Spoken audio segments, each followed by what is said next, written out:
Yo, what's up people? This is Fly High Kenya, or you can call me William Juguna the National. And you know the vibe is all about supporting our upcoming artists. I'm talking about the DJs, wanamuziki, wanabiashara, you name it, because we got you covered.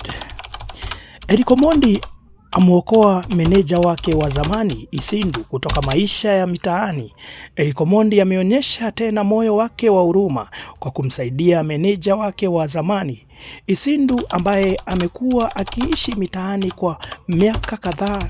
Isindu aliyekuwa sehemu muhimu ya timu ya Omondi kati ya 2011 na 2017 amepitia changamoto nyingi maishani ikiwa ni pamoja na matatizo ya ndoa, ndoto zisizotimia na kupoteza mama yake mzazi. Mtu wa mwisho kutoka familia yake ya karibu kwa kuguswa na hali hii, Eric Omondi aliamua kutumia muda mmoja na Isindu akilala na yeye mitaani na kushuhudia kwa macho yake hali ngumu anayopitia. Licha ya juhudi za kumsawishi apokee msaada wa kurekebisha maisha yake, Isindu amekuwa na ugumu wa kukubali msaada kutokana na changamoto za afya ya akili na uraibu wa dawa za kulevya.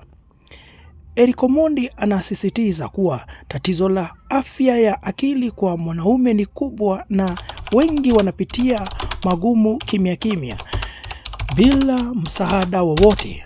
Anahimiza jamii kutambua umuhimu wa kusaidiana na kuhakikisha kuwa wale waliopotea wanapata msaada wanahitaji. Tuungane pamoja kumwombea Isindu na watu wengine wanaopitia hali kama hii.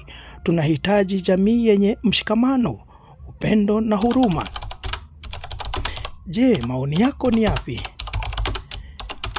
Subscribe, comment na share ndio usipitwe na video ama podcast tunapozipost.